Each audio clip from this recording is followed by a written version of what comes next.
আচ্ছা, ঠিক আছে। আমরা মানে আজকে সানোপি অ্যাভেন্টিসের ইসের থেকে একুট করোনারি সিনড্রোমের আপডেট অন ডায়াগনোসিস এন্ড ট্রিটমেন্টের উপরে একটা থাকার কথা, টক থাকার কথা। তো সেটাই মানে আপডেট কতটুকু আপডেট আছে সেটুকু হলো একটু কথা। আমরা চেষ্টা করছি এটা আপডেট নিয়ে আসার জন্য। এরা যদিও যে তথ্য এবং উপত্যগুলো উপস্থাপন করছে এগুলো ম্যাক্সিমাম হলো ইন্টারনেট বেসড। এরা মানে 2020 যে গাইডলাইন আছে তা সার্চ দেয় নাই, তা দেখে নাই। তো সেই ক্ষেত্রে পুরানো কিছু তথ্য এদের মধ্যে আছে, যেগুলো আছে আমি এগুলো বলে দেবো, যে এগুলো অপশনাল, মানে এখন আর করা হয় না। নতুন তথ্যগুলো নেওয়ার জন্য আমরা চেষ্টা করব। আমাদের প্রেজেন্টেশনের দুইটা পার্টে ভাগ করা আছে। প্রথম পার্টটা হলো মানে একুট করোনারি সিনড্রোমের ইটিওলজি এবং প্যাথোজেনেসিস। মূলত প্যাথোজেনেসিস নিয়ে অ্যাথেরোস্ক্লেরোসিস প্রসেস এবং প্যাথোজেনেসিস নিয়ে আলাপ আলোচনা, এবং পরবর্তী স্টেজে ম্যানেজমেন্টের স্ট্র্যাটেজিতে কিছু কথাবার্তা আছে।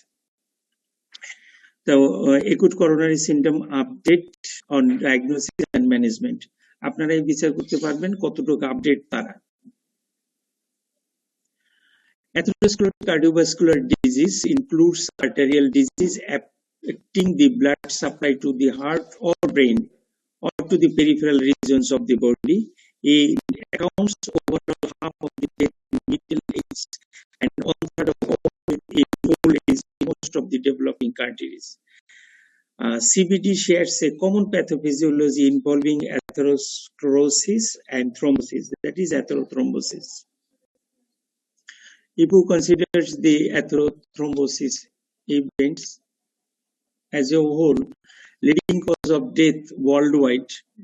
Atherothrombosis is number one. It is a top, there is a top, but it is on the bottom. That is 22.3 if you consider mortality rates among the other causes.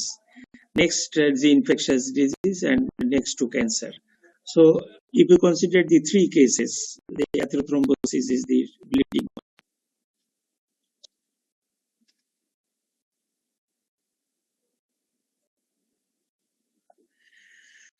And top 10 global causes of death in 2016 according to WHO criteria.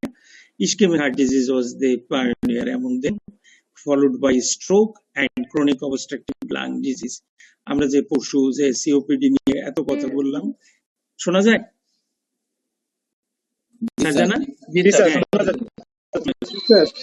আচ্ছা, ischemic heart disease stroke এর মধ্যে next হলো stroke এবং chronic obstructive lung disease, এবং সবচেয়ে নিচের দিকে যেগুলো আছে রোড ট্রাফিক, ডায়রিয়া এবং ডায়াবেটিসের এদের পরিসংখ্যান অনুসারে। So ischemic heart disease is the top most condition and it should be aimed at to treat and to prevent the death, premature death especially.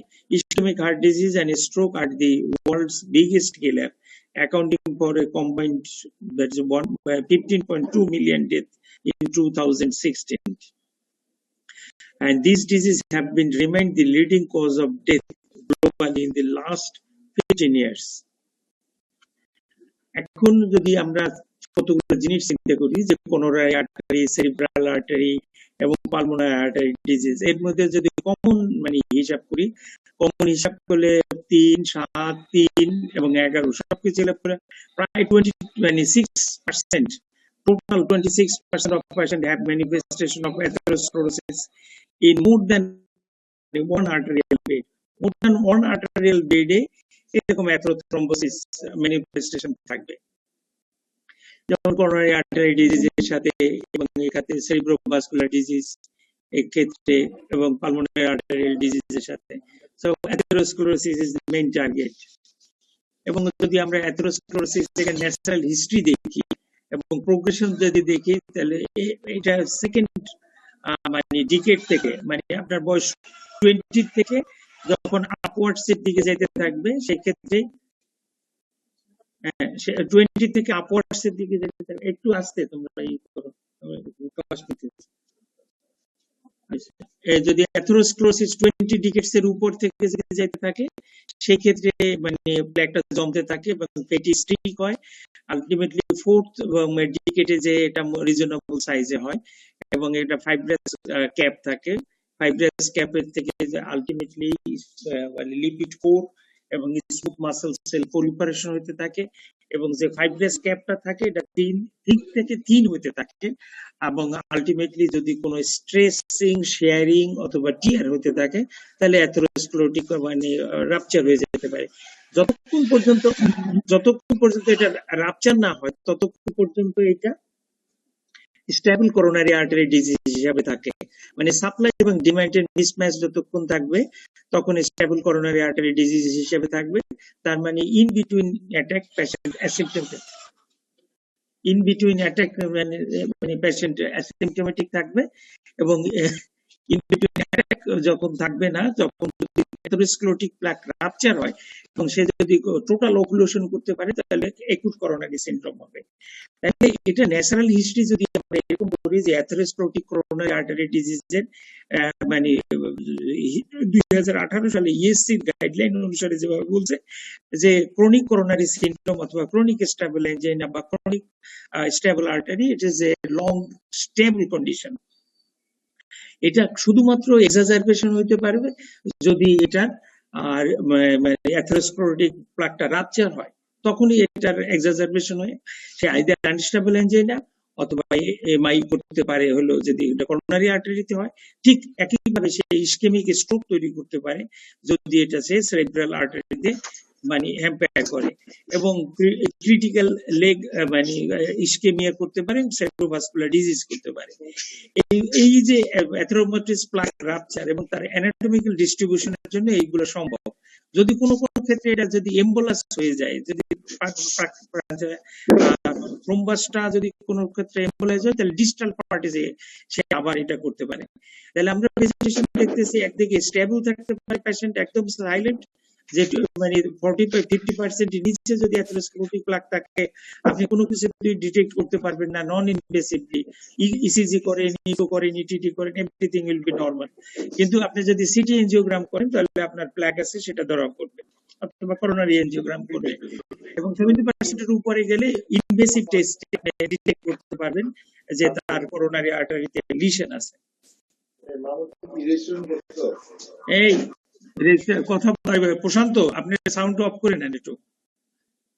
Relationship between coronary artery disease, chronic stable angina, acute coronary syndrome. Coronary artery ডিজিজে chronic stable রেঞ্জে থাকবে। Acute coronary syndrome যদি এই stable condition থেকে unstable হয় তখন হলো acute coronary syndrome আসবে। সেটা হলো আইদার এসটি এলিভেটেড এমআই আসবে অথবা নন এসটি এলিভেটেড মানে এসিএস হবে। নন এসটি এলিভেটেড এসিএস দুই ভাগে ভাগ হবে, একটা আনস্টেবল এনজাইনা, একটা নন এসটি এলিভেটেড এমআই। তো নতুন ক্লাসিফিকেশন হিসেবে 2020 যে একুট করোনারি সিনড্রোম দুই ভাগে ভাগ করা, একটা হলো এসটি এলিভেটেড মায়োকার্ডিয়াল ইনফার্কশন আর একটা হলো নন ST elevated acute coronary syndrome. এখানে এমআই পরে বলছে একুট নন ST elevated acute coronary syndrome আপনার হাতে ইসিজি আছে, সেটি ইসিজি এসটি এলিভেশন নাই, রোগীর চেস্ট পেইন আছে, আপনার হাতে এনজাইম নেই। এই যে কন্ডিশনটা সেটা হলো নন এসটি এলিভেটেড এসিএস, যার ক্লাস আমি সম্ভবত 1 তারিখে মনে আমার শিডিউল করা আছে, ডিসেম্বরের 1 তারিখে নেব। সেই নন এসটি এসিএস যেটা আছে সেটার ডিফারেন্সিয়েট দুই ভাবে, এটা আনস্টেবল এনজাইম যদি এনজাইম নরমাল থাকে আর নন এসটি যদি এনজাইম বেশি থাকে। এখন এই যে কনসিকুয়েন্সটা আছে অ্যাসিম্পটোমেটিক পেশেন্টস মানে without no ischemic heart disease, cardiovascular শুধু রিস্ক ফ্যাক্টর আছে, আপনার ডায়াবেটিস আছে, হাইপারটেনশন অথবা ডিসলিপিডিমিয়া, যেটাই থাকুক না কেন কোনো স্ট্রাকচারাল তার অ্যাবনরমালিটি নাই। এই পেশেন্টগুলো দুই ভাবে প্রেজেন্ট করতে পারে। একটা হলো আপনার আমরা বলছি ক্রনিক স্টেবল এনজাইনা নিয়ে প্রেজেন্ট করতে পারে, new onset of chest pain, ISD মানে ইসকেমিক মানে stable ischemic heart disease, terminology change হয়ে গেছে, এখন এখানে বলা হয় ক্রনিক করোনারি সিনড্রোম হিসাবে এই স্টেবল ইসকেমিক হার্ট ডিজিজ কে দেওয়া হয়। দেখেন তারা আপডেটস ইন ম্যানেজমেন্ট দিছে কিন্তু এটা রেফারেন্স তারা অনেক পুরনো একটা রেফারেন্স দিছে, যে রেফারেন্সটা অনেক আগের এবং তারা একটা ওই যে অনলাইন অর্গানাইজেশন থেকে একটা মানে দাঁড় করাই দিয়েছে। কিন্তু এইখানে যে ক্রনিক করোনার থেকে new onset of chest pain থাকবে, এবং এটা নন কার্ডিয়াক চেস্ট পেইন হতে পারে যদি এটার সাথে আমরা ডিফারেন্সিয়েট করি। নন কার্ডিয়াক যদি তার ডিউরেশন, তার ক্যারেক্টার এবং তার location, radiation, exacerbating factor, relieving factor এবং অ্যাসোসিয়েশন যদি দেখি, তাহলে সেটা কার্ডিয়াক কি নন কার্ডিয়াক আমরা ইজিলি ডিফারেন্সিয়েট করতে পারবো। অতএব যদি সক্রেটিস ফিল আপ না করে এবং সক্রেটিসে যদি কার্ডিয়াক ক্যারেক্টারিস্টিক না থাকে, তাহলে নন কার্ডিয়াক চেস্ট পেইন। নন কার্ডিয়াক চেস্ট পেইন মধ্যে মোস্ট কমন যেগুলো আছে চেস্ট ওয়াল অ্যাবনরমালিটি, পালমোনারি অথবা গ্যাস্ট্রোএসোফেজিয়াল, অ্যাংজাইটি, নিউরোসিস এবং সো অন, মানে ইডিওপ্যাথিকও থাকতে পারে।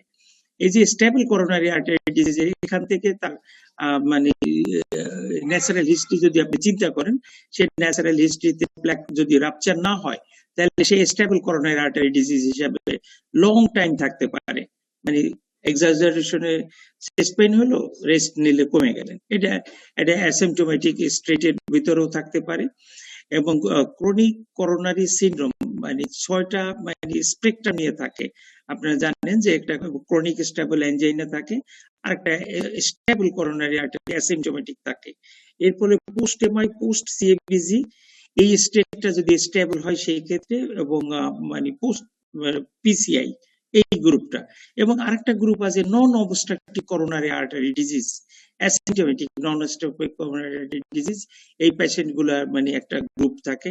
আরেকটা গ্রুপ আছে non obstructive coronary artery disease, patient may present with some sorts of chest pain, but angiogram করে দেখলেন যে এই ক্ষেত্রে এনজিওগ্রাম মানে নরমাল অথবা নন অবস্ট্রাকটিভ।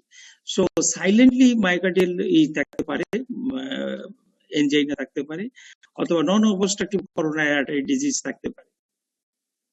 এই 6টা মানে সিমটমকে ক্রনিক ইসকেমিক মানে স্টেবল ইসকেমিক হার্ট ডিজিজ এখন বলে না, এটাকে বলে হলো ক্রনিক করোনারি সিনড্রোম। আপনারা যারা মানে ইসে আছেন, শুনতেছেন সানোপি অ্যাভেন্টিসের, তারা আসলে আপনারা মানে নিজেদের একটু শুদ্ধ করে নিন। আপনারা যে প্রেজেন্টেশন দেন না কেন, সেই প্রেজেন্টেশনে আপ টু ডেট যদি হইতে হয়, সেই প্রেজেন্টেশন মাস্ট বি আপডেটেড। এখানে স্টেবল এই যে ইসকেমিক হার্ট ডিজিজ এখন আর এই টার্মটা বলে না। এখানে ক্রনিক করোনারি সিনড্রোম চলে আসছে 2018 সালে, আজকে 2020 সাল, সেখানেও আপনারা সেই পুরোনো স্লাইড দিয়ে আপনারা চালাইতেছেন। এটা মানে ঠিক না আপনাদের। এটা স্টেবল অ্যাঞ্জাইনা এবং low risk group. Stable angina যদি থাকে, সেই ক্ষেত্রে আমরা রিস্ক স্ট্র্যাটিফিকেশন করে যদি লো রিস্ক গ্রুপ থাকে, সে সমস্ত পেশেন্টের আমরা আউটডোর বেসিসে ম্যানেজমেন্ট করতে পারি। এবং আনস্টেবল অ্যাঞ্জাইনাও লো রিস্ক গ্রুপ, তার মানে হতে তার এনজাইম যদি নরমাল থাকে, ইসিজি নরমাল, এবং তার প্রিভিয়াস যদি অ্যাসপিরিনের হিস্ট্রি না থাকে, আন্ডারলাইং রিস্ক ফ্যাক্টর যদি 3টার কম থাকে, এবং মানে করোনারি আর্টারিতে লিশন যদি 50% এর নিচে থাকে, তার মানে হলো আমরা যদি টিমি স্কোর করি, টিমি স্কোর করে যদি তার রিস্ক 1 to 2 এর মধ্যে থাকে, তাহলে এটা 5% এর নিচে থাকে, সেই সমস্ত পেশেন্ট গুলো হসপিটালে এডমিশন করার দরকার হয় না, সেই সমস্ত আউটডোর ম্যানেজিং পেশেন্টকে ট্রিট করা যায়। এবং একুট করোনারি সিনড্রোম, এইটা হলো আমাদের আসলে ঝামেলাপূর্ণ জিনিস, যেটা স্টেবল করোনারি আর্টারি যদি প্লাক রাপচার এবং ইরোশন হয়ে হয়, সেই ক্ষেত্রে এসটিএমআই এবং নন এসটি এলিভেটেড এমআই হয়ে দেখা দিতে পারে, এবং সেই ক্ষেত্রে পেশেন্ট আসলে ইসকেমিক হার্ট ডিজিজ নিয়ে প্রেজেন্ট করে। তার ইসকেমিক হার্ট ডিজিজ হলো মানে it's a condition in which there imbalance between oxygen supply and demand to a particular portion of the heart which is supplied by a particular blood supply or particular territory of the anatomical territory of this heart. মনে করেন LED আপনার plug হলো, এলইডির যে distribution আছে, সেই ডিস্ট্রিবিউশনে তখন blood supply hamper করবে, এবং এটাও তারপরেও নির্ভর করবে যে কতটা রেপিডলি সে ব্লাড সাপ্লাই কাট অফ হইতেছে, তার কোনো কোলোরেক্টাল সার্কুলেশন ডেভেলপ করতেছে কিনা, এইটার উপর নির্ভর করবে তার আলটিমেটলি symptom produce করা না produce করা। Life threatening manifestation of coronary artery thrombosis and pathophysiology of acute coronary syndrome. The most common causes of coronary symptoms and sudden death is occlusion of the coronary vessels secondary to rupture of the atherosclerotic plaque with subsequent thrombus formation. There are generally two types of coronary lesions: stenotic lesion, non-stenotic lesion. Stenotic lesion, these are associated with fibrous plaques containing collagen and calcium participants. Typically, they causes thinning and expansion of the vessels wall that clinically manifestation like ischemia. Non-stenotic, these are associated with plaques that has a core of lipid-laden cells and thin fibrous caps. These plaques frequently causes most damages. এটি আমরা জানি যে stable thrombus থাকতে পারে, এরকম একটা atherosclerotic thrombus. এর ফেট কি হতে পারে?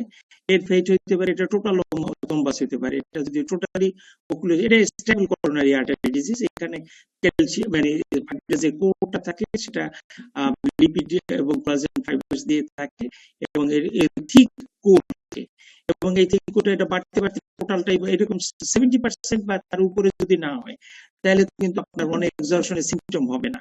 আর যদি 70% বা তার উপরে যদি ব্লক হয় তাহলে এক্সরশনের সিম্পটম হবে এবং করে পজিটিভ আসবে। এই ক্ষেত্রে যদি 70% এর নিচে থাকে আপনি সিটি এনজিওগ্রাম করলে অথবা ইনভেসিভ এনজিওগ্রাম করলে ডিটেক্ট করতে পারবেন। অতএব আপনার ইটিটি করছে, আপনার ইটিটি নরমাল, আপনার যে হার্টের অসুখ নাই এটা বলা কিন্তু সুযোগ নেই। তো লেট চান্স থাকবে। এখান থেকে দুইটা মানে অপশন হতে পারে, একটা টোটাল অকুলেশন হতে পারে, আর একটা এখান থেকে এটা ডিসলস্ট হয়ে যেতে পারে, এম্বোলিজম হয়ে যেতে পারে। আরেকটা যেখানে আছে যে আনস্টেবল থ্রম্বোস যদি থাকে, এই ক্ষেত্রে তোমার যদি প্লেকটা রাপচার হয় এখান থেকে সে থিন মানে ফাইব্রাস কোড, এখানে হলো মাল্টি, এটা সিঙ্গেল এম্বোলাস হলো, এটা মাল্টিপল এম্বোলাই হলো, এখান থেকে যে অন্য কোরোনারি আর্টারি থেকে ডিস্টাল পার্টে যে আটকে গেল অথবা সেরিব্রাল সার্কুলেশনে অথবা পেরিফেরাল সার্কুলেশনে কোথাও যে আটকে গেল। এবং অ্যাথেরোস্ক্লেরোসিস মানে এটা মূল মানে কথাই হইতেছে অ্যাথেরোস্ক্লেরোসিস। অ্যাথেরোস্ক্লেরোসিস এনহ্যান্সড সমস্ত প্রসেস গুলা এনহ্যান্স করবে করোনারি আর্টারি ডিজিজের যে সমস্ত জিনিসগুলো আছে। মানে প্রথম কথা হইতেছে যে মানে অ্যাথেরোস্ক্লেরোসিস কেন হয় এক্সাক্ট মেথডোলজি আননোন, কিন্তু যদি কোনো কারণে যদি ইরিটেন্ট যদি থাকে, যে স্মুথ মাসেলস যদি সেল পলিপারেশন হয়, লিপিড যদি কন্টেন্ট বেশি থাকে তাহলে লিপিড কন্টেন্ট বাড়তে থাকে এবং এক্সট্রা সেলুলার যে ম্যাট্রিক্স এবং এক্সট্রা সেলুলার ফাইব্রিক্স থাকে এদের ডিগ্রেডেশন হতে থাকে। প্রোটিন প্রোটিয়েজ রিলিজ করার পরে ওখান থেকে যেটা একটা থিক ক্যাপসুল থাকে সেটাকে থিন ক্যাপসুল বলে। এবং আপনি আর্টারি এবং ভেইনের যদি আপনি অ্যানাটমিতে ধরে থাকেন, আর্টারিটা যেরকম থিক থাকে সেটা স্টেবল করোনারি আর্টারিতে থাকে প্লাকটা, আর ভেইনটা যেরকম থিন থাকে সেরকম থাকে আনস্টেবলে। সেরকম আনস্টেবল ব্যাক থাকলে যে কোনো মুহূর্তে টিয়ার হওয়ার সম্ভাবনা বেশি থাকে।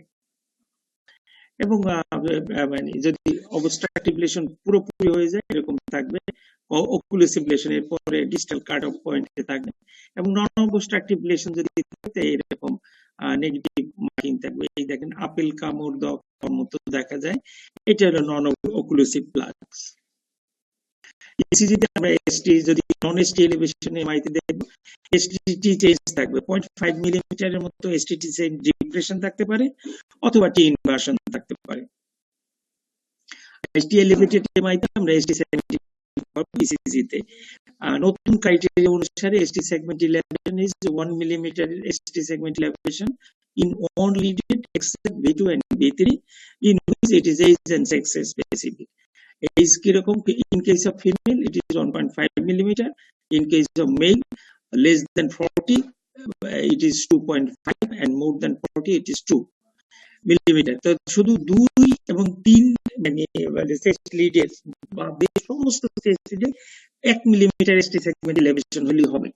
শুধু B2 এবং B3 তে এইখানে তোমার এসটি সেগমেন্ট ইলেভেশনটা ফিমেলের জন্য একরকম, মেলের জন্য একরকম।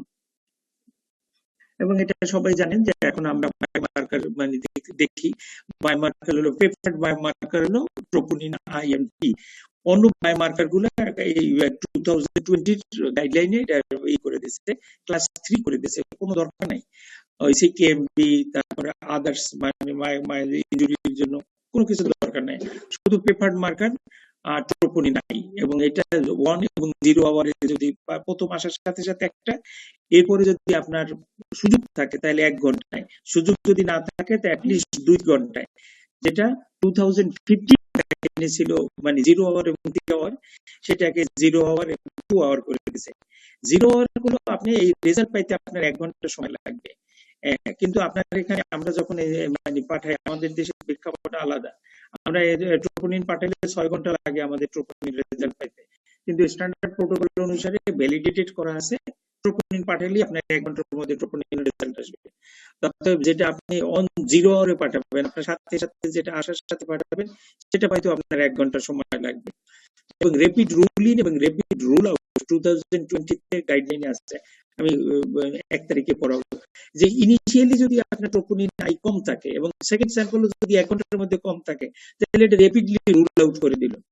আর রুল ইন হলো যদি ইনিশিয়ালি যদি বেশি থাকে এবং সেকেন্ড স্যাম্পল যদি বেশি থাকে, তাহলে এটা র্যাপিডলি রুল ইন করে দিল। এই এর মাঝখানে যেগুলো আছে এটা হলো মানে আপনার অবজার্ভ করতে হবে। র্যাপিড রুল আউট সিমটমস এখন নতুন আছে। এই যে এখন তাহলে যদি পেশেন্ট যদি আসে, তাহলে চেস্ট পেইন নিয়ে যদি পেশেন্ট আপনার কাছে প্রেজেন্ট করে, তাহলে আপনি এই সেক্টরটা যদি দেখেন, এসটি সেগমেন্ট ইলেভেটেড যদি ইসিজি তে পান, অথবা এসটিটি যদি থাকে, পেশেন্টের চেস্ট পেইনের যদি ক্যারেক্টার এরকম থাকে, চকলেটস থাকে, side onset radiation character radiation মিলে এর সাথে যদি ট্রোপোনিন যদি পজিটিভ হয় অথবা ট্রোপোনিন যদি প্লাস মাইনাস হয়, তাহলে আপনার ডায়াগনোসিস কি আসবে? এই সেক্টরটার ডায়াগনোসিস আসবে এটা এসটি এলিভেটেড এমআই, এই সেক্টরের ডায়াগনোসিস আসবে নন এসটি, এইখানে বলবো আমি নন এসটি এলিভেটেড এসিএস। এরপরে যখন আমি ট্রোপোনিন পাবো, তখন একটা বলবো আমি নন এসটি এলিভেটেড এমআই, আর একটা যখন ট্রোপোনিন নরমাল থাকবে এখন র্যাপিড রুল এবং র্যাপিড রুল আউট করে দিতে হবে আমার। ইনিশিয়ালি আমি ট্রোপোনিন পাঠাবো, ট্রোপোনিন যদি আমার নেগেটিভ থাকে, তাহলে এটা রুল আউট হয়ে গেল। রুল ইনিশিয়ালি বেশি, এর ভিতরে যেগুলো থাকবে এখান থেকে সেই এসটি এলিভেটেড এমআই হতে পারে, নন এসটি এমআই হতে পারে, অথবা এটা আদার কার্ডিয়াক হতে পারে, আনস্টেবল এনজিন হতে পারে। যেটাকে আমি রুল আউট করে দিলাম, সেখান থেকে কিন্তু সে আনস্টেবল এনজিন হতে পারে, কারণ এনজাইম নরমাল মানে থাকতে পারে, আদার কার্ডিয়াক কজের জন্য হতে পারে। আদার কার্ডিয়াক কজ যেমন হলো পেরিকার্ডিটিস, তারপর হলো প্রলাপস, এই সমস্ত জায়গায় তার কিন্তু চেস্ট পেইন হতে পারে। এটা ইসকেমিক না, এটা নন ইসকেমিক। এবং এটাও কিন্তু খুব ইম্পর্টেন্ট চেস্ট পেইনের সাথে থাকে। এখন initial evaluation of patient with acute coronary syndrome, আমরা এই আগের যে ইভালুয়েশনটা দেখাইছি, এটা 2020, এখানে দেখেন ইএসি 2020 এটা ইভালুয়েশন, এটা আমরা আবার পড়াবো। আর এরা দিচ্ছে ইভালুয়েশন, এটা মানে দেখানোর জন্য বলছি যে এরা কত পিছনে আছে।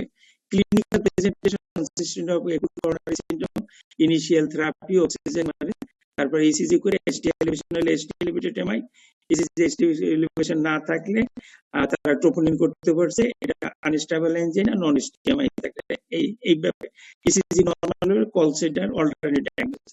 এটা ছিল পুরানা আগের হিসাব আলাদা। এটা আপনারা জানেন সবসময় যে মায়োকার্ডিয়াল ইনফার্কশন ডেফিনিশন যদি করতে হয়, তাহলে দুইটা সিস্টেম লাগবে। একটা হলো মায়োকার্ডিয়াল থিওরি লাগবে in the clinical settings of ischaemia. যদি ক্লিনিক্যাল সেটিংস অফ ইসকেমিয়া আপনি এস্টাবলিশ না করতে পারেন, আপনি কখনোই মায়োকার্ডিয়াল ইনফার্কশন বলতে পারবেন না। সেখানে বলতে পারবে আপনার মায়োকার্ডিয়াল ইনজুরি। যদি যেমন মানে সিকেডি, তারপর পেরিফেরাল ভাস্কুলার ডিজিজ, তারপর heart failure, cardiogenic shock, septic shock, মানে কিডনি ডিজিজ, এই সমস্ত ক্ষেত্রে সেই ট্রোপোনিন যদি ক্লিনিক্যাল সেটিংস না থাকে, ক্লিনিক্যাল সেটিংসে পেশেন্টের থাকতে হবে। কয়েকদিন আগেও আমাদের মানে যে শোয়েব আহমেদ মনে হয় একটা দেখতে গেছিলেন আইসিইউতে, রোগীটা দেখে দেখে যে মানে অপারেশন করার পর দুইটা সেটিংসই তার ট্রোপোনিন বাড়ছে। কিন্তু তখন বললাম যে ক্লিনিক্যাল সেটিংস আছে কিনা, স্যার ইসিজিতে টি ইনভার্সন আছে। তাহলে টি ইনভার্সন আছে, আগের ইসিজি আছে না, আগের ইসিজিতে করতে পারে নাই। তাহলে যদি এরকম ইসিজিতে টি ইনভার্সন থাকে এবং ইসিজিতে আছে ট্রোপোনিন বেশি আছে, তাহলে ক্লিনিক্যাল সেটিংস ডায়াগনোসিস, তাহলে নন এসটিএমআই এটা ডায়াগনোসিস যদিও এক্ষেত্রে প্রমোটিং ফ্যাক্টর ছিল অপারেশন। তো সেটির জন্য ডেফিনেটলি আপনার ক্লিনিক্যাল সেটিংস এস্টাবলিশ করতেই হবে, either chest pain or ECG change. ECG না যদি পাওয়া যায় ইকো করে আপনি দেখতে পারেন রিজনাল মোশন অ্যাবনরমালিটিস আছে কিনা। আরো যদি আপনার হাতে সময় থাকে তাহলে সেই ক্ষেত্রে আপনি এনজিওগ্রামের সুযোগ আছে, এবং সিটি মানে সম্ভব হয় সিটি এনজিওগ্রাম করতে পারেন। কিন্তু সিটি এনজিওগ্রাম করতে হবে সেই সমস্ত পেশেন্টের যে সমস্ত পেশেন্ট স্টেবল, যার নরমাল, ইসিজি নরমাল, সেই সমস্ত পেশেন্ট বা পেশেন্ট কমপ্লেইন চেস্ট পেইন সেই গ্রুপের করতে পারেন। এই গ্রুপের স্টেবল না সেই গ্রুপের সিটি এনজিওগ্রাম না। এটা হলো ACS diagnosis and risk assessment and management. মানে অন অ্যাডমিশনের ইসিজি তে চেস্ট পেইন থাকে, চেস্ট পেইন এটা তাহলে 2007 এর গাইডলাইন আছে, সেই গাইডলাইনটা এখন চেঞ্জ করতে পারে নাই। কার্ডিওলজির যে গাইডলাইন আছে চেস্ট পেইনকে চারটা ভাগে ভাগ করতে, একটা নন কার্ডিয়াক, আরেকটা কার্ডিয়াক। কার্ডিয়াক মধ্যে ডেফিনিট এসিএস মানে সেগমেন্ট এলিভেটেড এসিএস আরেকটা গ্রুপে ভাগ করছে হলো মানে ক্রনিক স্টেবল অ্যাঞ্জাইনা, তাকে আলাদা গ্রুপে ট্রিটমেন্ট করছে, যে ইন বিটুইন অ্যাটাকে তার কোনো চেস্ট পেইন আর অন এক্সারশনের চেস্ট পেইন, এটা নিউজ অন সেট হচ্ছে হটস্পট থাকলেও একে ক্রনিক স্টেবল অ্যাঞ্জাইনা নিয়ে যায়। আরেকটাকে ভাগ করছে ডেফিনিট এসিএস না পসিবল মানে ক্রনিক স্টেবল অ্যাঞ্জাইনার মাঝামাঝি, সেটা পসিবল এসিএস। পসিবল এসিএস কে তারা ডিফারেন্সিয়েট করছে একুট করোনারি সিনড্রোম থেকে আলাদাভাবে। এখানে নন এসটি এলিভেটেড এমআই এবং নন এসটি এলিভেটেড এসিএস হিসেবে ডিল করে তাকে ডিফারেন্সিয়েট করছে, আমি পরে দেখাইতেছি। And suspicious of acute coronary syndrome যদি সাসপেনশন থাকে, এই ওয়ার্কিং ডায়াগনোসিস এটা এখন না, এখানে ওয়ার্কিং ডায়াগনোসিস হলো আইদার এসটি এলিভেটেড এমআই অথবা ক্রনিক স্টেবল অ্যাঞ্জাইনা অথবা তোমার হলো নন কার্ডিয়াক। এখন ইসিজি হলো পারসিস্টেন্ট এসটি এলিভেটেড অথবা এসটি এলিভেটেড এমআই এদিকে চলে গেল, এবং এসটি ওয়েভ এবং টি ওয়েভ অ্যাবনরমালিটিস এইগুলো যদি থাকে তাহলে এটা বায়োমার্কার করে পজিটিভ যদি থাকে তাহলে নন এসটি এমআই, পজিটিভ না থাকলে এটা আনস্টেবল অ্যাঞ্জাইনা। এইটার ডায়াগনোসিস এইখানে চলে আসছে, এইটার ওয়ার্কিং ডায়াগনোসিস নতুন, আর এটা হলো পুরান ডায়াগনোসিস তারা দিচ্ছে এখানে, এটার নতুন বয়সে চালাতে চাইছে।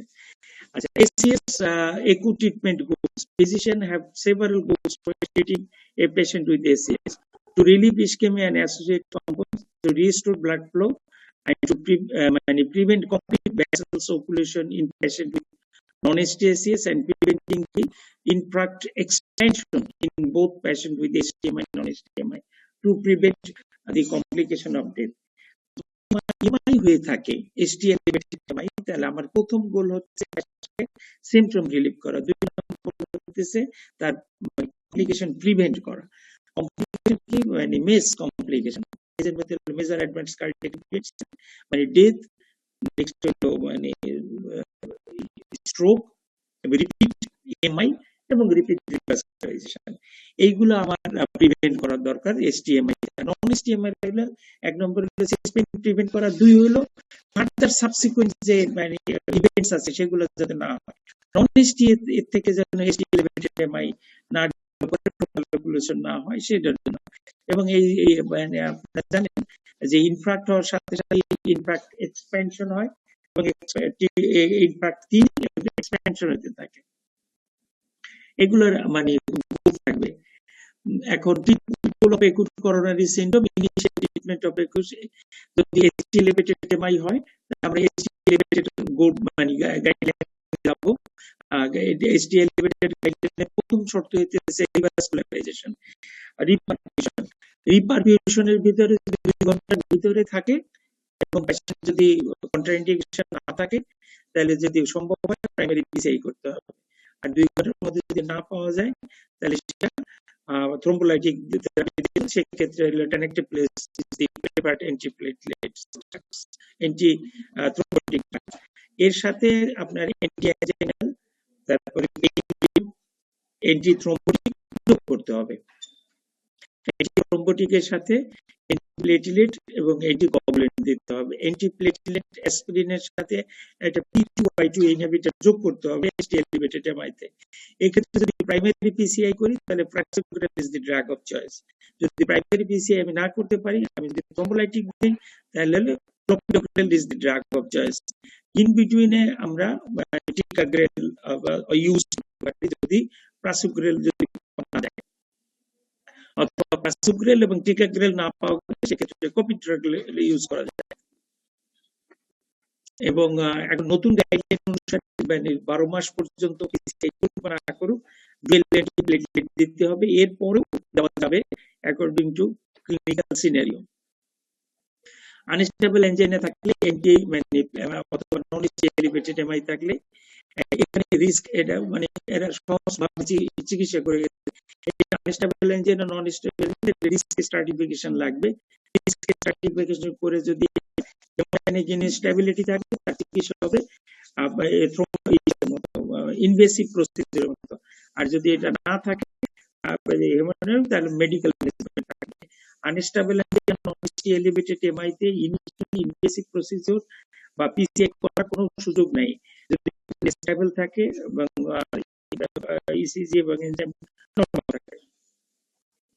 এরপর সবারই লং টার্ম ম্যানেজমেন্টের অ্যাসপিরিন, ক্লোপিডোগ্রেল অথবা according to ticagrelor, prasugrel, atorvastatin, ACE beta blocker, এই পাঁচটা সবসময় কন্টিনিউ করতে হবে। along with risk factor modification, lifestyle changes, and for further risk assessment and subsequent management. এটা আপনারা গ্রেস প্রোটোকল দিয়ে করতে পারেন অথবা ক্লিনিক্যাল তিনটাই দিয়ে করতে পারেন। আমি যেটা বলি যে এনজাইনা, এলবি ডিসফাংশন, যদি কোনো পেশেন্ট থাকে মেডিকেল ম্যানেজমেন্টে, তার যদি এলবি ফাংশন ভালো থাকে, এলবি না থাকে, এনজাইনা না থাকে, এই পেশেন্টগুলো খুব কম বেনিফিট পায় হলো ইসের থেকে, ইনভেসিভ প্রসিডিউর থেকে। কিন্তু যদি ইমিডিয়েটলি ইসের ভিতরে থাকে, সিম্পটম থাকে, তাহলে ডেফিনেটলি অ্যারিথমিয়া এবং এলবি ডিসফাংশন থাকে, এই সমস্ত পেশেন্টগুলোকে এনজিওগ্রাম করলে এনজিওগ্রাম থেকে সে বেশি বেনিফিটেড পাবে। এবং ডায়াগনস্টিক এটা আমরা আগে বলে ফেলছি, এটা কিছু নাই। ম্যানেজমেন্ট অফ নন এসটিএসিএস, এটা ম্যানেজমেন্টের স্ট্র্যাটেজিটা চেঞ্জ হয়ে গেছে। আমরা এটা দিতে আমরা এটা বলতে চাচ্ছি না। 2020 একটা কাট পেস্ট করে দিয়েছে এই থেকে ইন্টারনেটে পাওয়া গেছে। এগুলো গ্রেস প্রোটোকলের যে এসটিএস এর গ্রেস প্রোটোকল, আপনি ইনিশিয়ালি আসলে 140 এর উপরে গ্রেস প্রোটোকল যদি থাকে আপনি এনজিওগ্রামের দিকে যাবেন, আর 140 এর নিচে থাকে মেডিকেল ম্যানেজমেন্টে থাকেন। আর যদি মর্টালিটি দেখেন, যদি 9% এর উপরে যদি থাকে মর্টালিটি, তাহলে হাই রিস্ক মর্টালিটি হিসেবে থাকে, লেস দেন 1%, মানে 140 হইলেই আপনার 9% এর উপরে চলে যায়। মর্টালিটির জন্য এনজিওপ্লাস্টির ক্ষেত্রে দরকার। এইটা টিমিএস স্কোর করে রিস্ক স্ট্র্যাটিফিকেশন নন এসটিএসিএস টিমিএস করতে 1 থেকে 7 পর্যন্ত, এবং এক্ষেত্রে যদি 6 থেকে 7 থাকে হাই রিস্ক থাকবে। এটা 40 ডেজ হসপিটাল মর্টালিটি অথবা মেজ যেটাই বলবেন সেটা নেয়। মেজের ভিতরে death, recurrent MI, urgent need for urgent rehospitalisation, stroke একটা আছে এর সাথে প্রাইমারি এন্ডপয়েন্ট এখানে। এটা হলো মেজর অ্যাডভান্স এর ভিতরে এইগুলো করতে পারে। যদি একটা আপনি মনে রাখার জন্য 5 করে মনে রাখতে পারেন আপনি। একটা যদি থাকে 5 আর 3টা থাকলে মোটামুটি 15, 4টা থাকলে 20, 5টা থাকলে 25, 5 করে যদি মনে থাকেন। ডাক্তার মুন্না রেসিডেন্ট কার্ডিওলজির কে আপনি ক্লাস নিচ্ছেন, চিনো তোমরা?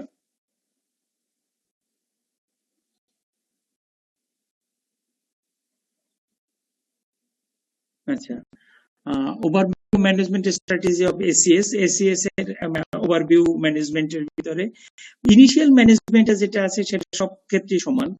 যে পেশেন্ট যদি বেড ভর্তি করতে হবে, বেড রেস্ট দিতে হবে, এবং অক্সিজেন স্যাচুরেশন 90% নিচে থাকলে অক্সিজেন দিতে হবে।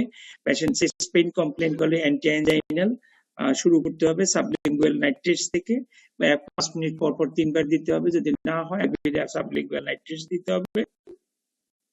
এর সাথে পেশেন্টের মানে হেমোডাইনামিক স্ট্যাবিলিটি থাকে, বিটা ব্লকার ডে 1 থেকেই শুরু করতে পারবেন যদি আপনি পেশেন্ট স্ট্যাবল থাকে।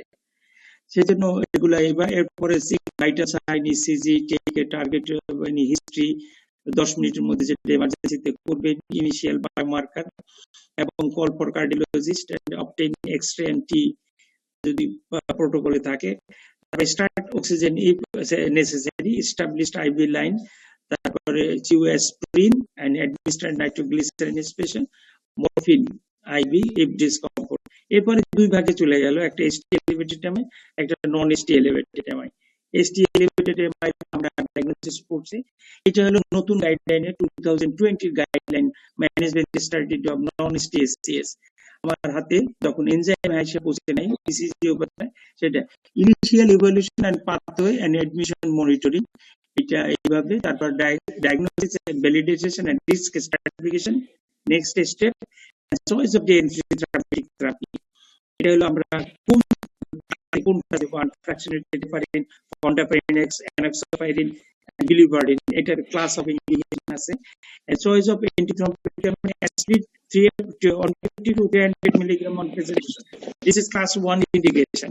এর সাথে মানে P2Y2 receptor inhibition aspirin, it's a class 1.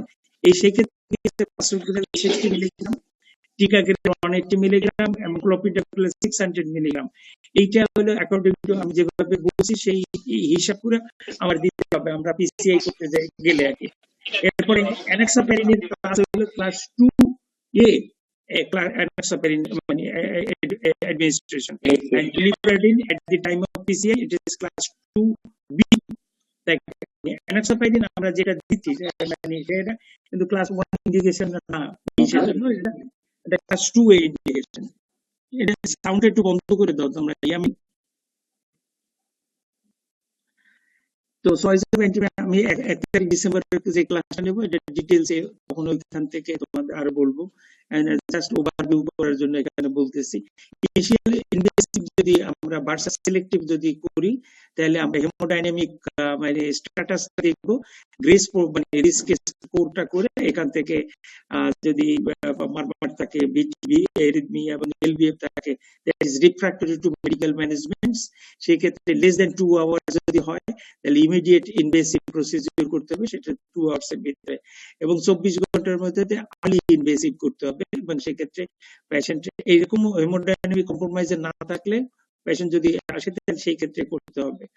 এবং সিলেক্টিভ ইনভেসিভ এবং non invasive imaging in all patients, এটা হলো করা যাবে। এটাও মানে class 1 indication. And revascularisation modalities, পেপারস পিসিআই, পেপারস সিএবিজি, এটা আলাদাভাবে আছে। হসপিটাল ডিসচার্জ DFBT মানে dual antiplatelet therapy for 12 months if no bleeding, consider prolonged DFBT or aspirin plus rivaroxaban low doses for high risk patients. এটা কিন্তু নতুন recommendation মানে চলে আসছে যে রিভারক্সাবানের সাথে লো ডোজ মানে রিভারক্সাবান 2.5 মিলিগ্রাম বিডি দেওয়া যায়। এর আগে যেটা আসছিল সেটা হচ্ছে স্টেবল করোনারি আর্টারি ডিজিজের সাথে লং টার্ম রিভারক্সাবানের ডোজ আসছিল 2.5 মিলিগ্রাম বিডি। এবার মানে ইসের সাথে নন এসটি এসিএস এর সাথে মানে রিভারক্সাবান আসছে, কিন্তু যে এই সমস্ত ক্ষেত্রে ট্রোপোনিন আই তার ইলেভেটেড থাকতে হবে। সেক্ষেত্রে তুমি রিভারক্সাবান শুরু করতে পারো। এটা শুরু করতে পারো ইন হসপিটালও, যখন তোমার এনোক্সাপারিন শেষ হয়ে যায় তখন তুমি ইচ্ছা করলে মানে ইসের সাথে অ্যাসপিরিন, ক্লোপিডাগ্রেলের সাথে রিভারক্সাবান শুরু করতে পারবা, কিন্তু সেই ক্ষেত্রে তোমার ব্লিডিং রিস্ক কম থাকবে। সেটা দেখবে হ্যাজ ব্লিড তোমার কম হতে হবে, 3 বা 3 এর নিচে হতে হবে। হ্যাজ ব্লিড যদি তোমার বেশি থাকে তাহলে তুমি রিভার্সিবল ফ্যাক্টরগুলো ট্রিট করবা। আমরা কিছুদিন আগে মহিবুর রহমান মায়ের হ্যাজ ব্লিড 3 এর উপরে ছিল, মানে আনকন্ট্রোলড হাইপারটেনশন, তারপর stroke, age, diabetes, liver function, renal function, labile INR এবং এলডারলি সবকিছু দেখার পরে আমরা দেখছি যে রাগ সবকিছু মিলে দেখছি তার হ্যাজবিলেট উপরে আছে, রিভার্সিবল ফ্যাক্টর ঠিক করছি, একই সাথে তার আমরা অ্যানাক্সাপাইরিনও যোগ করে দিয়েছি যেহেতু সে পারসিস্টেন্ট এটিএল ফিব্রিলেশনের পেশেন্ট ছিল। এটা আমরা পরবর্তীতে দেখব। তারপর এখানে পেশেন্ট উইথ কোভিড-19 প্যান্ডেমিক, এগুলো অনেকবার আমরা বলছি, এটা আমরা কোভিড-19 আর যে রেসিডেন্ট তোমরা যেটা বলতেছিলে মানে এসটি এলিভেটেড প্রোটোকল, এটা দেওয়া যাবে কিনা? এটা দেওয়া যাবে, এটা দেওয়া যাবে না এমন না। এটা প্রাইমারি পিসিএ করার জন্য সমস্ত পেশেন্টকে নিয়ে আসছিল, এটা সাইন প্রোটোকল, এটা একটা সাইন প্রোটোকলের তারা এইভাবে ইউজ করছে। সমস্ত একুট করোনারি সিনড্রোম পেশেন্টের আনার সাথে সাথে এবং মেটোপ্রোলাল মানে আইভি দেওয়া হয়েছে। সব ক্ষেত্রে কিন্তু আমরা মেটোপ্রোলাল আইভি দেই না। এইটা তুমি যদি বলতে যাও এরকম সবকিছু এরকম করে, তাহলে তোমার কিন্তু স্টপ করে না, এটা কিন্তু তাহলে তোমার ট্রিটমেন্ট বলা হবে না। এটা তুমি বলতে পারো যে সাইন প্রোটোকলে এইভাবে ট্রিটমেন্ট করছে। তোমার যখন ট্রিটমেন্ট বলতে বলবে, তখন তোমার ট্রিটমেন্ট বলতে হবে আইডিয়াল ট্রিটমেন্ট বলতে হবে। কোন প্রোটোকল কি ইউজ করছি আমরা, যা যদি কিছু ইউজ করি আমাদের একটা প্রোটোকল ভিন্ন থাকবে। এই প্রোটোকলটা স্ট্যান্ডার্ড প্রোটোকল নাও হইতে পারে, স্ট্যান্ডার্ড ওয়ার্ল্ডের স্ট্যান্ডার্ড প্রোটোকল যেটা, সেটা সেই হিসাব করে বলতে হবে। সেই ক্ষেত্রে আমার প্রিন্সিপালস অফ ম্যানেজমেন্টে রিপারকুশন এবং পেইন ম্যানেজমেন্ট এবং রুটিন মেডিকেল থেরাপি, এই 5টা, এবং লেট ডিসচার্জ হাসপাতালে further risk stratification in evaluation and mobilization, rehabilitation, risk factor modulation and মানে subsequent secondary drug therapy। এই যে 10টা কথা আছে, এটাই হলো একুট করোনারি সিনড্রোমের প্রিন্সিপালস অফ ম্যানেজমেন্ট। এইটা তোমার মানে পরীক্ষার সময় এটা বলতে হবে। আর এখানটায় যেটা আছে সেটা বর্ণনা করা আছে, কিন্তু আইভি মেটোপ্রোলাল দিলি স্যার তোমার ক্যাচ করে গলা ধরে ফেলবে যে আইভি মেটোপ্রোলাল তুমি কোনো এমআই তে দেখছো নাকি, মানে কার্ডিওলজিতে দিছে, তখন তো তুমি বলবা দিয়ে নেই। তাহলে তুমি এটা বলা কেন? স্যার ডেভিডসনে আছে, ডেভিডসন তো স্যার তোমার চেয়ে তো মাস্টার বেশি, 100 বার বেশি বড় তোমার চেয়ে অন্তত ডেভিডসন। স্যার তো বলবে যেটা তো সাইন প্রোটোকল ইউজ করছে, তারা সেই জন্য একটা মডেল দিয়ে দিছে এখানে, একই সাথে তোমার তো চিকিৎসাও বর্ণনা করছে।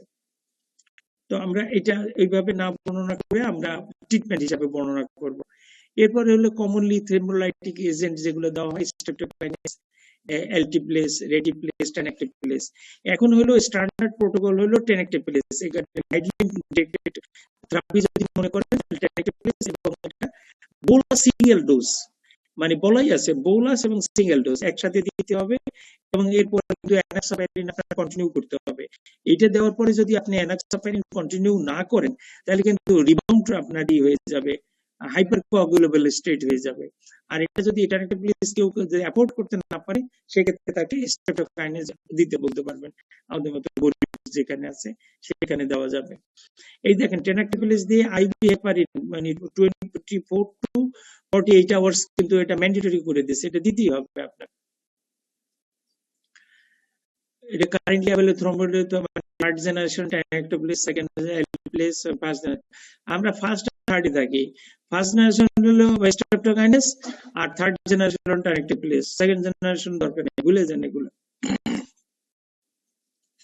Treatment of acute coronary syndrome, ওই যে যেগুলা মানে ইভ্যালুয়েশন করা আছে, যে ECG, x-ray, ST segment elevation, yes, তখন আপনি যদি পারেন, তাহলে যদি 12 ঘন্টার নিচে আসে এবং পেশেন্ট যদি প্রাইমারি পিসিআই এর জন্য অ্যাভেলেবল হয়, তাহলে প্রাইমারি পিসিআই করবেন। প্রাইমারি পিসিআই করার আগে যদি হাই রিস্ক গ্রুপ থাকে, গ্লাইকোপ্রোটিন 2B3A অ্যান্টাগনিস্ট অথবা অ্যাবসেসিমপস এটা যোগ করে দিতে পারেন। যোগ করে দিয়ে আপনি ইন হসপিটাল 2 ঘন্টার মধ্যে যদি সম্ভব হয় প্রাইমারি পিসিআই করবেন। প্রাইমারি পিসিআই করার পরে যে ড্রাগগুলো দেবেন, aspirin, clopidogrel, low molecular weight heparin, statin, beta blocker, এনএসসি ইনহিবিটর থেরাপি মেইনটেইন করতে হবে হসপিটালে।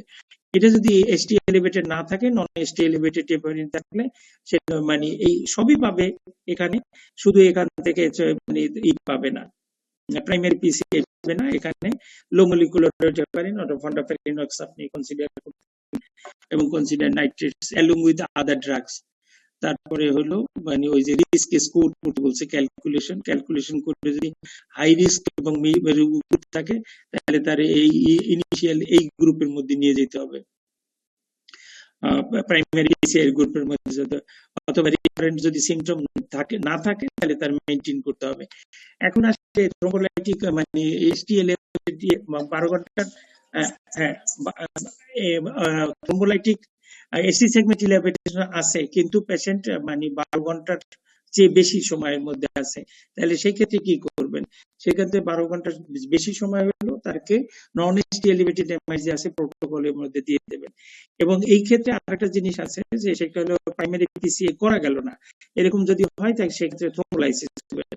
থ্রোম্বোলাইসিস করার পরে যদি দেখা যায় যে সেটা ফেইলড হয়েছে, তাহলে ইমিডিয়েটলি রেস্কিউ পিসিআই করবেন। যদি ফেইল না হয় তাহলে তারে আর্লি এনজিওগ্রাম করার জন্য বলবেন 24 ঘন্টার মধ্যে।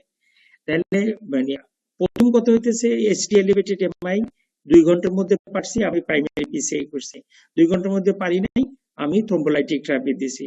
আমার যদি আর্থিক সামর্থ্য যদি থাকে তাহলে আমি ট্যানেক্টিভলিস দেবো, আর্থিক সামর্থ্য যদি আমার রোগীর না থাকে তাহলে তো মানে স্ট্রেপ্টোকাইনেস দেবে। এরপরে আমার ইভ্যালুয়েশন করতে হবে থ্রোম্বোলাইটিক সাকসেসফুল হইলো কিনা। যদি সাকসেসফুল না হয় তাহলে ইমিডিয়েটলি রেস্কিউ পিসিআই এর জন্য পাঠাতে হবে, এবং যদি সাকসেসফুল হয় তাহলে 24 ঘন্টার মধ্যে প্রাইমারি পিসিআই এর মধ্যে পাঠাতে হবে। কিন্তু আমার অনেক স্যাররা আছে মানে শ্রদ্ধেয় স্যাররা, তারা 24 ঘন্টার পরে 48 থেকে মানে 48 ঘন্টা পরে স্টেবল মানে পেশেন্ট, তার কোনো চেস্ট পেইন নাই, হেমোডাইনামিক স্টেবল, তার এনজিওগ্রাম করে এনজিওপ্লাস্টি করে দেয়।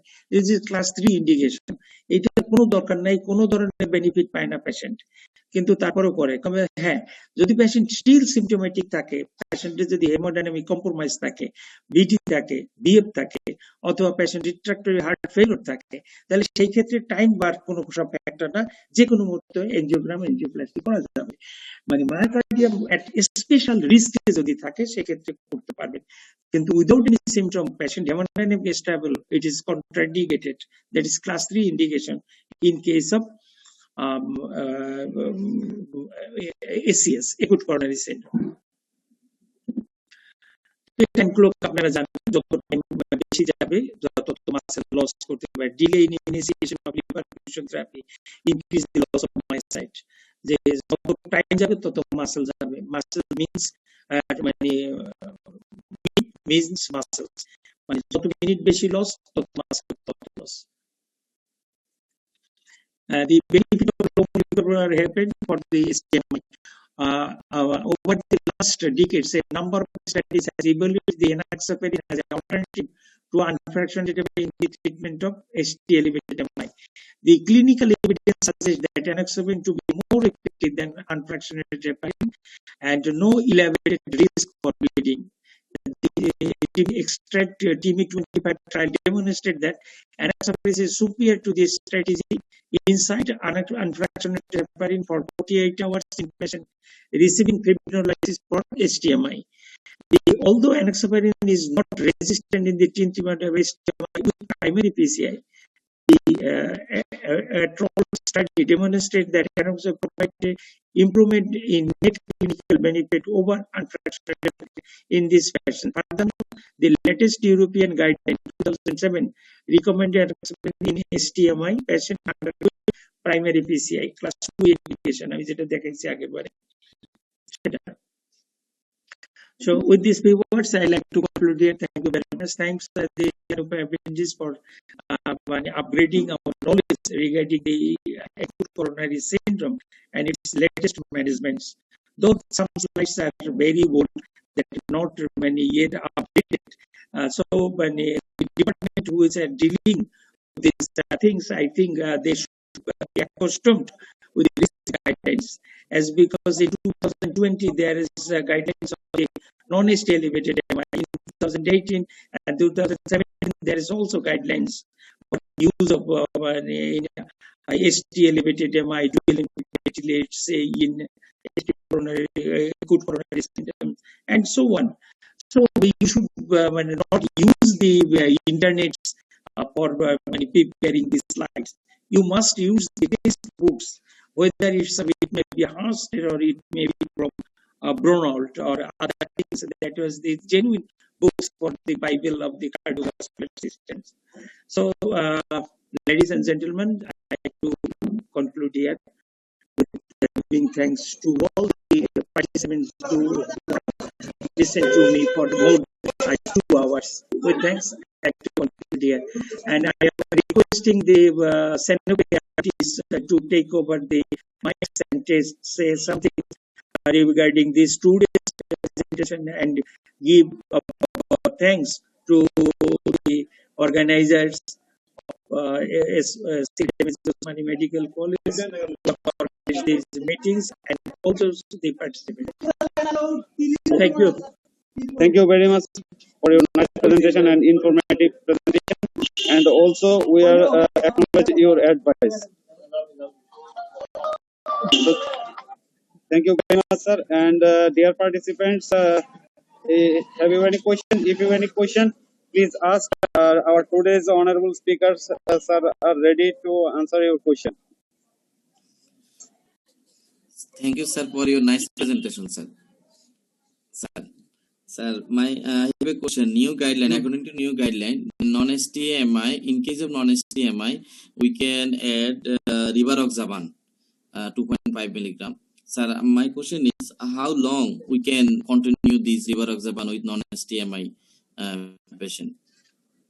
আচ্ছা, এটা মানে হসপিটাল স্টেট থেকে আপনি শুরু করতে পারবেন যদি কন্ট্রাইন্ডিকেশন না থাকে রিভারক্সাবানের, এবং এটা বিয়ন্ড মানে 1 year পর্যন্ত মানে কন্টিনিউ করা যাবে।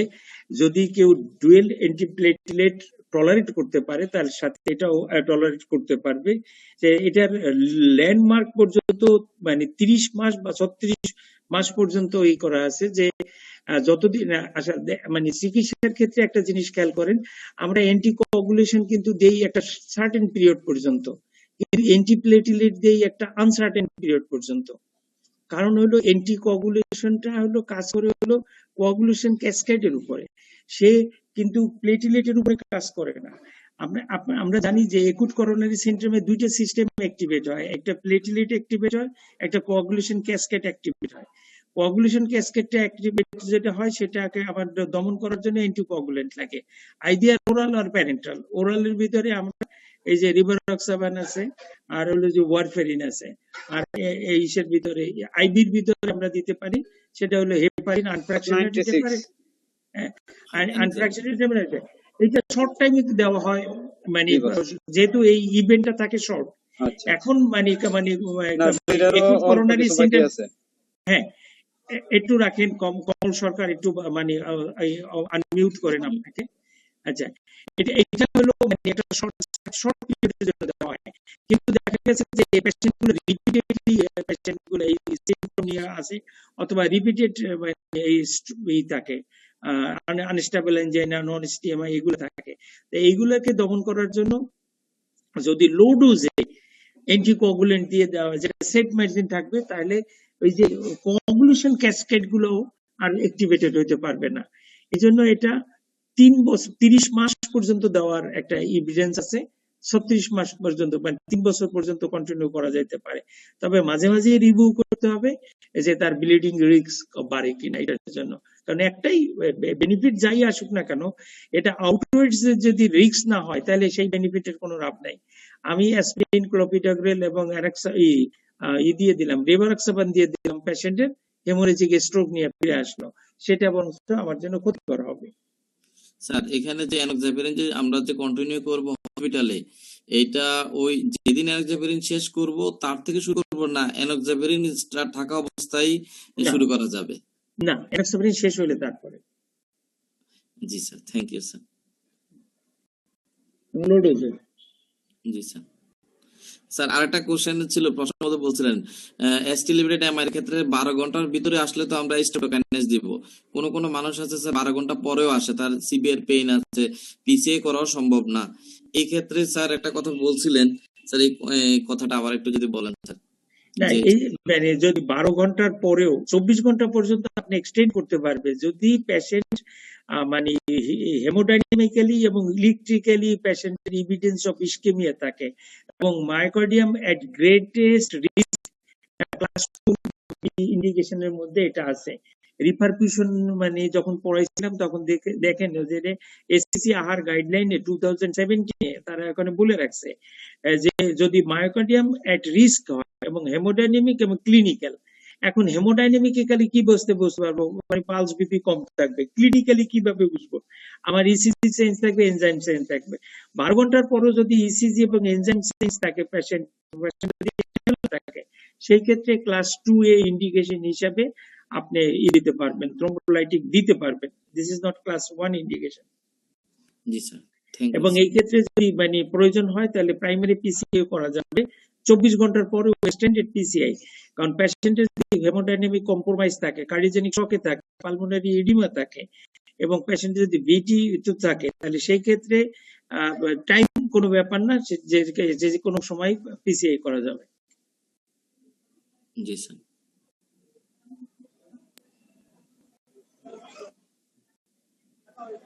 So, thank you very much, sir, for your nice presentation again. And hopefully, Sanofi will be grateful to you always. And please stay with Sanofi.